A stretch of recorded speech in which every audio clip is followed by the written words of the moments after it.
मेरे हाथ में बिल्कुल फिट रहेगी।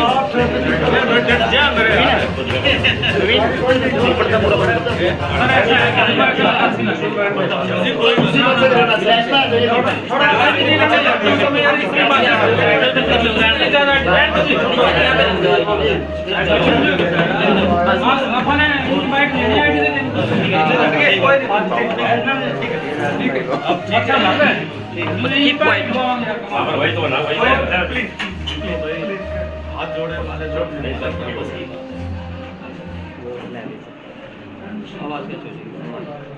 सभी साथियों पत्रकार और छायाकार साथियों का अभिनंदन है।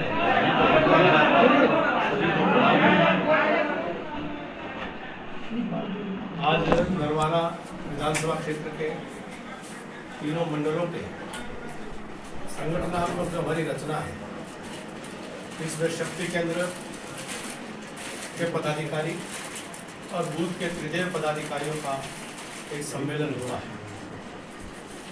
और इस सम्मेलन में हमारे सम्माननीय जिला अध्यक्ष तेजेंद्र गोल जी, महामंत्री डॉक्टर राज सैनी जी, हमारे पंडित ओम प्रकाश सुबा जी जो यहाँ के प्रभारी हैं, और सभी माननीय जो पदाधिकारी, लेखपाल जी जो संयोजक हैं, सभी माननीय पदाधिकारी उपस्थित रहे। बहुत अच्छी उपस्थिति कार्यकर्ताओं की रही और कार्यकर्ताओं का उत्साह और जोश देखते ही बनता है। और स्पष्ट तौर पर ऐसा प्रतीत होता है कि नरवाना विधानसभा क्षेत्र के कार्यकर्ताओं ने ये संकल्प ले लिया है कि इस बार विधानसभा चुनाव में नरवाना में निश्चित तौर पर कमल का फूल खिलेगा और भारतीय जनता पार्टी की हरियाणा में जब तीसरी बार सरकार बनती है, उस सरकार के अंदर नरवाना की एक अहम भूमिका रहेगी। आज अद्भुत कार्यकर्ताओं के अंदर जोश देखने को मिला है।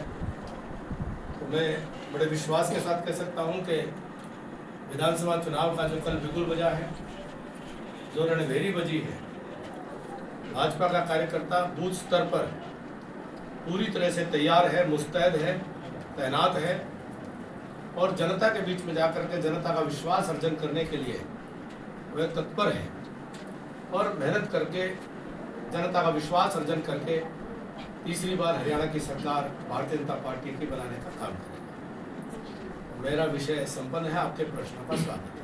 सर, कांग्रेस है आपसे 10 साल का हिसाब मांग रही है और अपनी एक यात्रा निकाली हुई है केंद्र से मुद्दा जी, क्या कुछ करेंगे? क्योंकि जो कांग्रेस की हिसाब मांगो यात्रा है, वो हरियाणा की जनता से हिसाब मांगने के लिए निकल रही है। कांग्रेस के लोगों को लगता है कि हरियाणा की जनता के फ्री में काम हुए हैं, फ्री में नौकरियां मिली हैं, बिना खर्ची बिना पर्ची नौकरियां मिली हैं, बिना खर्ची बिना पर्ची के जो है ट्रांसफर ऑनलाइन हो गए हैं, बिना खर्ची बिना पर्ची के लोगों को घर में पेंशन हर महीने मिल जाती है, आयुष्मान से इलाज मिल जाता है, सरकारी सुविधाएं मिल जाती हैं, मुआवजे मिल जाते हैं फसल नुकसान के, और अनेकों योजनाओं का लाभ बिना कोई दलाल कमीशन खोरी के बस सीधे जनता के बैंक के खाते में पहुंचता है। तो कांग्रेस के लोगों को यह संस्कृति पच नहीं रही। वो हिसाब मांग रहे जनता से कि ये तो उनका हिस्सा हुआ करता था, ये तो उनकी कमीशन हुआ करती थी। वो अपनी दलाली मांगते हुए घूम रहे हैं जनता से कि 1,41,000 लोगों को हरियाणा में बिना पर्ची बिना खर्ची जो नौकरी मिली, कांग्रेस की सरकार होती तो एवरेज अगर 25 लाख रुपए प्रति नौकरी का वो ले लेते तो 35,000 करोड़ रुपए वह हरियाणा की जनता से लूट लेते। वह जनता से हिसाब मांगने के लिए निकले हैं कि जनता वो हिसाब दे दे। कांग्रेस के दलाल, कांग्रेस के कमीशन खोर, कांग्रेस के ठेकेदार, वह 10 साल में जनता ने जो भाजपा के शासन में जो लाभ मिला है तो उसका हिसाब मांगने के लिए निकले हैं। तो कांग्रेस वो बदलाव की बात कर रही है।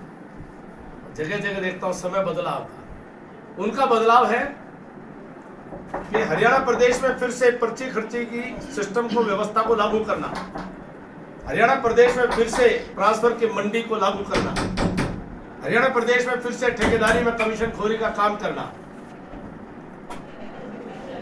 तो कांग्रेस का जो बदलाव की जो बात करते हैं, वो बदलाव फिर वापस लाना चाहते हैं। वो दौर जो हरियाणा प्रदेश के किसानों को फसल नुकसान के 2-2 रुपए 5-5 रुपए के चेक मिला करते थे, वो फिर से किसानों की जमीनों को औने पौने दामों पर अधिग्रहण का डर दिखा करके पूंजीपतियों की तिजोरियों में बंद करने का, वो फिर से उस दौर का वो बदलाव लेकर के आना चाहते हैं। वो फिर से अपने परिवारों के जो परिवारवादी राजनीति, राजतंत्र, भाई भतीजावाद, फिर से वो गुंडागर्दी, फिर से वो जातिवाद, क्षेत्रवाद और भ्रष्टाचार का वो फिर से वो बदलाव लेकर के आना चाहते हैं। वो फिर से हरियाणा प्रदेश के अंदर अनेकों हाथों से जो लूटने की व्यवस्था थी, वो फिर से उस व्यवस्था को दोबारा लाना चाहते हैं। ये उनके बदलाव का संकल्प है। हरियाणा की जनता को उनके पास देने के लिए कुछ नहीं है। हरियाणा की जनता के लिए उनके पास सोच नहीं है, कोई नीति नहीं है, कोई विचार नहीं है। हरियाणा के नौजवानों को रोजगार छीनने का काम कांग्रेस करती थी। कभी औद्योगिक सुरक्षा बल के कर्मचारियों पर जुल्म करने का काम करती थी, कभी जो गेस्ट टीचर के ऊपर जुल्म करने का काम, द्रौपदी की बेटी का बलिदान हम भूले नहीं है, जुल्म करने का काम करती थी, किसानों के ऊपर लाठी गोली चलाने का काम करती थी, हरियाणा के भाईचारे को बर्बाद करने का काम करती थी। तो ये जो बदलाव है, ये फिर से हरियाणा को उसी जो नरक की आग में हरियाणा जला था कांग्रेस के शासनकाल में, उसी दिशा में लेकर के जाना चाहते हैं। सर, भारतीय जनता पार्टी का संगठन वैसे मजबूत है, लेकिन नरवाना के अंदर वो मजबूती नहीं है, क्योंकि 10 साल पहले एक मजबूती, एक ऊर्जा थी, आज वो प्रेजेंट में नहीं है। क्या कहना चाहोगे सर? सर, बीजेपी की जब लहर थी तब भी यहाँ से कैंडिडेट नहीं जीत पाया था बीजेपी। आपकी बात से मैं सहमत नहीं हूँ। हमारा संगठन बहुत जबरदस्त मजबूत है। चुनाव का परिणाम बहुत सारे कारणों पर निर्भर कर जाता है, चुनावी समीकरण पर निर्भर कर जाता है। चुनाव के परिणाम के अनेकों कारण हो जाते हैं। बहुत बड़ा मत लेकर के भी चुनाव हार जाते हैं और जमानत जब्त होकर के भी लोग चुनाव जीत जाते हैं। तो चुनाव का परिणाम वो एक अलग चीज है। संगठन पहले मजबूत था, 10 साल में और मजबूत हुआ है। इस बार संगठन की मजबूती और बढ़िया से बढ़िया उम्मीदवार और बेहतर से बेहतर रणनीति और चुनाव जीतने के लिए पूरा कार्यकर्ता पूरा तन मन धन लगा करके वो जनता के बीच में जाकर के कार्यकर्ता विजय को सुनिश्चित करने वाला है। नरवाना में कमल का फूल खिलेगा।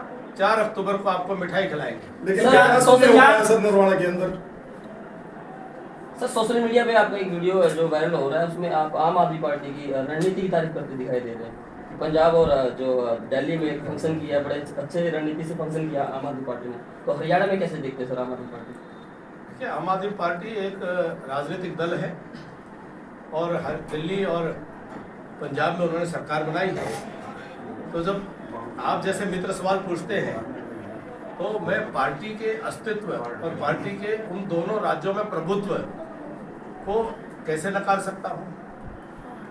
निश्चित तौर पर जो एक राजनीतिक दल है वो अपने लड़ाई करने की चुनौती रहेगी। आप 24 में देखिए, वो जहाँ अपनी मेहनत करेंगे, अभी तो जनता के ऊपर है कि इसको कितनी गंभीरता से लेते हैं। और मैं मानता हूँ कि उनका संगठन जिस प्रकार से काम कर रहा है, तो कहीं कहीं पर हो सकता है उनके उम्मीदवार जो है वो अच्छे वोट लेने की स्थिति में आ पाए। तो सर, जैसे चुनाव आयोग ने एकदम से आचार संहिता लगाई है, 15 सालों में ऐसा पहली बार हुआ, 15 साल पहले हुआ था, फिर 15 दिन पहले तो एकदम से आचार संहिता लगा दी, तो काफी भारतीय जनता पार्टी को लॉस दिखाई दे रहे हैं, क्योंकि कई पेपर थे, कई रिजल्ट थे। आप कौन से चश्मे से देख रहे हो? कभी हमारा संगठन कमजोर बता रहे हो, कभी हमें लॉस बता रहे हो। हमारे बहुत बिल्कुल खुश है, हमें बहुत बढ़िया, बिल्कुल सही निर्णय। हम चुनाव आयोग का धन्यवाद देते हैं। हम भी इंतजार कर रहे थे कि चुनाव जल्दी आए और हम फिर से तीसरी बार सरकार बनाएं। और हरियाणा की एक रवायत है, हरियाणा की एक रवायत है, 57 साल में हरियाणा प्रदेश में जो भी सरकार बनी है, जिसकी सरकार दिल्ली में बनी है उसी की सरकार चंडीगढ़ में बनी है। 57 साल में हरियाणा की जनता ने एक बार भी भूल नहीं की, चूक नहीं की है, क्योंकि हरियाणा की जनता जानती है, तो दिल्ली के नजदीक होने के महत्व को समझती है कि दिल्ली की सरकार से जो किसानों को मिलने वाली खाद की, बीज की, एमएसपी की, सरकारी योजनाओं के लाभ की जो सीधा महत्व रहता है। डबल इंजन की सरकार बहुत जरूरी है। हरियाणा की जनता ने आज तक 57 साल में इस रिकॉर्ड को कायम रखा है और इस बार भी दिल्ली में सरकार भारतीय जनता पार्टी की है, नरेंद्र मोदी जी के नेतृत्व में है। वही सरकार चंडीगढ़ में भी फिर से बनने वाली है। सर क्या नरवाना के विधायक रामनाथ सुरजाखेड़ा जी बीजेपी के अंदर शामिल होंगे या आप उनको शामिल करेंगे आपकी पार्टी? मैं तो अपनी बात बता सकता हूँ, मेरी पूछो वो अपनी बात तो वो बताए। सर भाजपा सरकार 2018 में सीईटी सिस्टम लेके आई थी रोजगार देने के लिए। कहा गया था कि हर साल सीईटी करवाया जाएगा, लेकिन एक ही बार करवाया गया सर। फिर जैसे जैसे आवश्यकता रही होगी, क्योंकि ये सरकार और प्रशासन से जुड़ा विषय जिस सरकार में मैं अभी शामिल नहीं रहा हूँ, लेकिन मुझे इतना विश्वास है कि जो हमारे नौजवानों के हित में रहा होगा वही किया होगा और भी आगे जो नौजवानों के हित में, रोजगार के हित में होगा वो किया जाएगा। सर जेजेपी ने टिकट बांटने की शुरुआत कर दी कि आपकी पार्टी कब तक शुरुआत करेगी? जेजेपी के टिकट लेने वाले बचे हुए हैं, उन्होंने 4 जगह टिकट बांटने करी है। परिवारों में आपस में कर लिया होगा। आपकी पार्टी कब लगे शुरुआत करेगी टिकट बंटवारे की? 5 तारीख से नामांकन की प्रक्रिया शुरू हुई है और नामांकन की प्रक्रिया कब तक है उससे पहले हम सारी घोषणा कर देंगे। क्या है काम? उससे पहले अपने आपको तारीख बता दें कि भाई उससे पहले सारी घोषणा कर देंगे। हमारी घोषणा तो हो चुकी होती है, हमारी घोषणा परमानेंट है, हमारा कैंडिडेट कमल का फूल है सर। बाकी तो चेहरे कोई ना कोई तो 46 सीटों पर लोकसभा में जो है कांग्रेस की विजय थी, तो अब कैसे कवर करोगे सर? फिर तो आप तीसरी बार आंकड़े ठीक करवाना। आप आंकड़े ठीक करो माननीय पत्रकार महोदय। कांग्रेस की 41 सीटों पर लीड है और भाजपा की 45 पर लीड है। आप आंकड़े 41 पर पिछली बार नहीं, मैं पूरी बात का जवाब दे दूं। 41 पर कांग्रेस और 45 पर लीड। चूहे को मिली हल्दी की गांठ, पंसारी बन बैठे।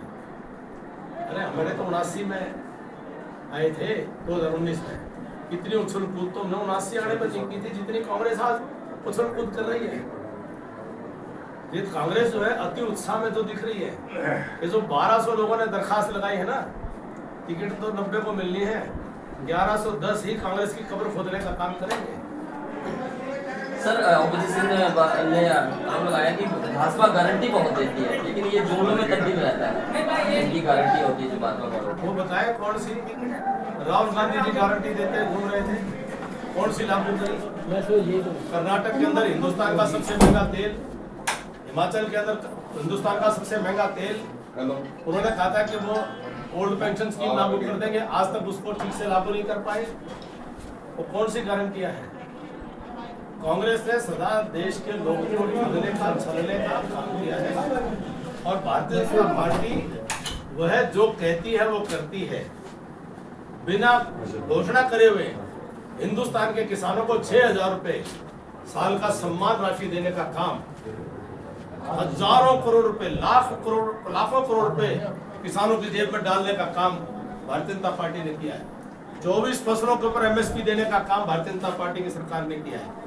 हम लोग घोषणा नहीं करते तो वो काम कर देते हैं। 2,000 रुपए किसानों को प्रति एकड़ अभी सीधा मुआवजा की घोषणा करने का काम किया है। 1,20,000 नौजवानों को कच्ची नौकरी को पक्का करने का काम किया है।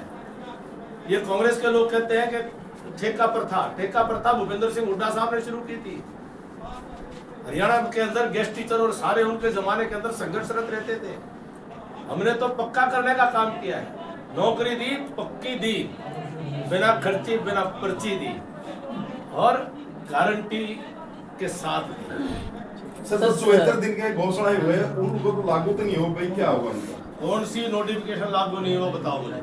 जब अभी सी ग्रुप की थी और पुलिस सी ग्रुप की पे थी, जो भर्ती करवाई थी वो अभी हाई कोर्ट में पेंडिंग है सर, केस चल रहा है। हाई कोर्ट तो आपके ऊपर भी है, मेरे ऊपर भी है, सरकार के ऊपर है। बाकी सरकार का काम नोटिफिकेशन जो कह दिया वो साथ साथ कर दिया। कल दुष्यंत चौटाला ने उचाणा के अंदर ये कहा है कि 74 दिन के अंदर जो भी इन्होंने घोषणा की कल जुमलेबाजी थी, किसी पर कोई भी लागू नहीं हो पाई, क्या कहते हैं? भाई साहब उचाना में अच्छे से घूमे, उनको शुभकामनाएं। वो तो आप भी पूछ रहे थे। तब 2019 में 10 सीटें लेकर एक इतिहास में बनाया गया था, लेकिन उसको परिणाम को मौजूदा लोकसभा में हम तब्दील नहीं कर पाए, 50-50 रहा। उसके कारण क्या रहे और आने वाला विधानसभा आप किस परिणाम के वोट देंगे? अभी तो आगे की ओर देखो, आपको अभी तो निश्चित तौर पर जो है हरियाणा प्रदेश में भारतीय जनता पार्टी की सरकार 36 बिरादरी के सहयोग से, सर्व समाज के सहयोग से और पंचकुला से लेकर पलवल तक अपने कार्यकर्ताओं के साथ हरियाणा की जनता का विश्वास अर्जन करने का काम करेंगे।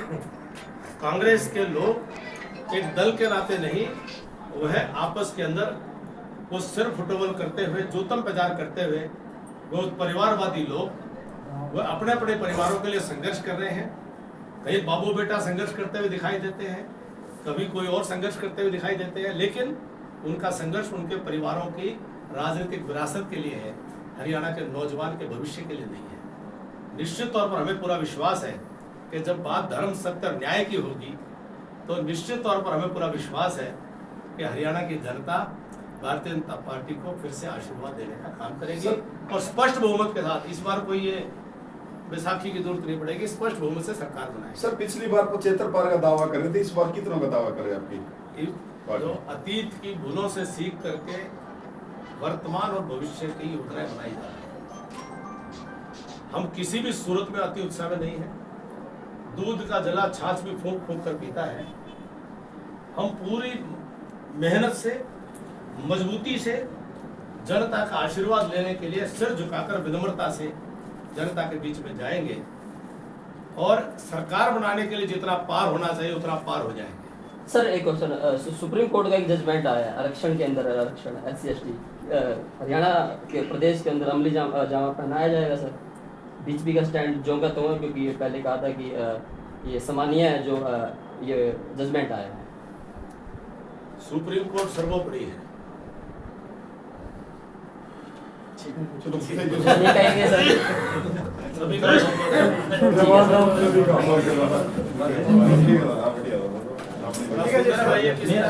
सवाल कर दिया।